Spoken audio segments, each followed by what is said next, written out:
Buenas tardes, mi nombre es Elizabeth Covino, soy profesora y licenciada en Historia y en este breve video pretendo esbozar los aspectos generales del proceso de reorganización nacional o comúnmente conocida como la última dictadura militar de 1976.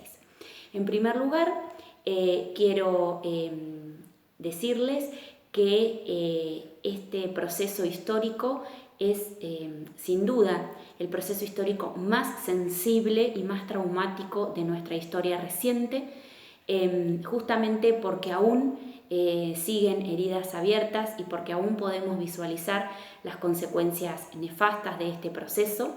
Sin duda que seguimos visualizando esas heridas abiertas en la lucha de las madres, de las abuelas de Plaza de Mayo que siguen pidiendo por sus hijos y por sus nietos desaparecidos. Bueno, también quiero contextualizar este proceso y decirles que no fue un proceso aislado de la República Argentina, sino que formó parte de un proyecto de terrorismo de Estado que se dio en todos los países, en la mayoría de los países de América Latina, y que fue impulsado por la doctrina de la seguridad nacional de Estados Unidos. Esta doctrina consideraba que el enemigo de los estados era un enemigo interno que se encontraba al interior de las fronteras y no hacia el exterior. Es por eso que Estados Unidos apoya a las Fuerzas Armadas de los países para que pudieran combatir a la llamada subversión. Por supuesto que esta doctrina tenía que ver con la eliminación de las políticas de los estados de bienestar que estaban orientadas a una redistribución equitativa de los ingresos, a procesos de industrialización y de inclusión de los sectores medios, pero fundamentalmente de los sectores populares. Por supuesto que esto iba en detrimento de los intereses de las grandes corporaciones, de las empresas neoliberales. Bien, para contextualizar el proceso debemos decir que hacia 1975 ya la economía del país estaba siendo duramente golpeada por las políticas de Celestino Rodrigo o del Rodrigazo, que era el ministro de Economía de la por entonces presidenta constitucional María Estela Martínez de Perón.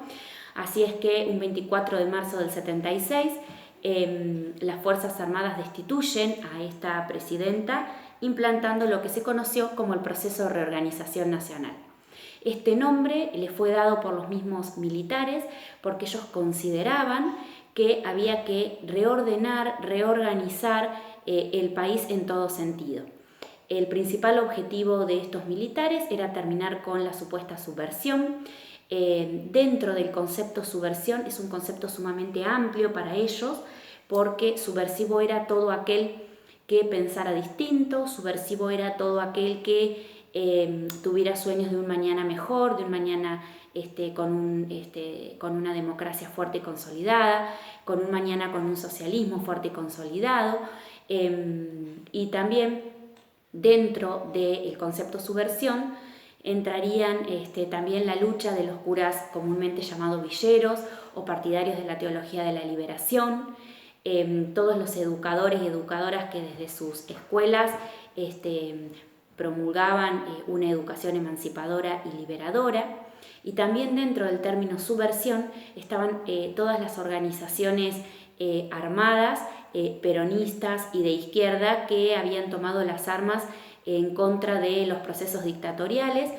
Hubo varias organizaciones armadas que seguramente ustedes las han estudiado, como por ejemplo Montoneros, las Fuerzas Armadas Peronistas, las FARC, las Fuerzas Armadas de la Liberación, el ERP, el Ejército Revolucionario del Pueblo.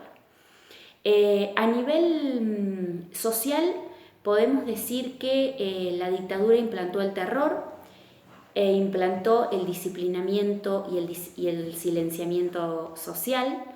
La idea era que el resto de las personas no se metieran, dejar que las Fuerzas Armadas de alguna manera limpiaran el país de la subversión.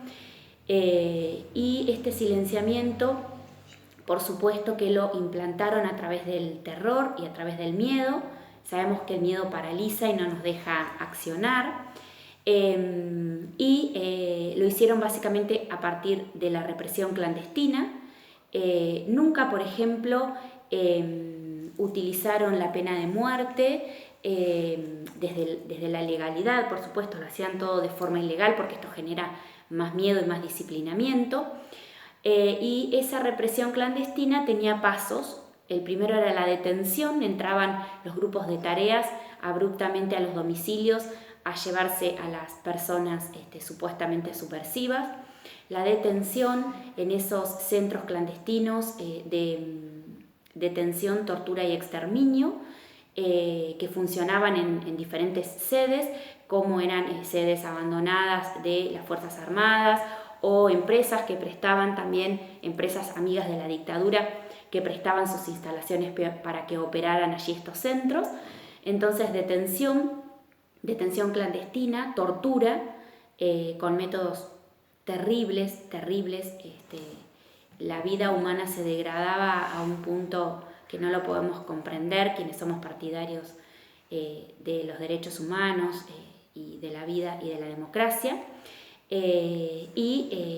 Muchos de ellos eran exterminados y desaparecidos. Este es un término que a nivel mundial y en todos los idiomas lamentablemente se dice así, desaparecido, porque fue un tipo de exterminio propio de este genocidio del 76, y hoy madres y abuelas siguen pidiendo por esos 30.000 desaparecidos. A nivel económico podemos decir que la política del ministro de Economía Martínez de Hoz fue 100% una política económica neoliberal, de desindustrialización, de un corrimiento absoluto del Estado en lo que tuviera que ver con la redistribución de los ingresos y con la inclusión de los sectores medios y populares en la dinámica económica. Por supuesto que se generó una deuda externa muy grande, que al gobierno que se va a inaugurar a partir de 1983 le va a costar muchísimo poder solucionar.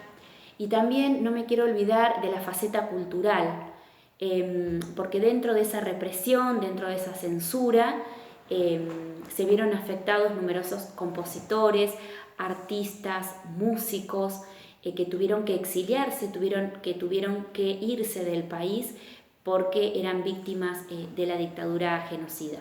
Todos aquellos, como dije al principio, que pensaran diferente, que soñaran que una Argentina democrática y que una Argentina libre podía ser posible, la idea era ser desdibujados y corridos de la escena de la forma más brutal y genocida. Así que podemos decir entonces que este proceso fue uno de los más traumáticos de nuestra historia reciente, que todavía seguimos evidenciando sus consecuencias sociales, económicas y culturales, y que estos hechos terribles de nuestra historia deben servir para que podamos seguir eligiendo día a día, como jóvenes, como educadores, la democracia como sistema político, y para seguir diciendo una y mil veces nunca más. Muchas gracias.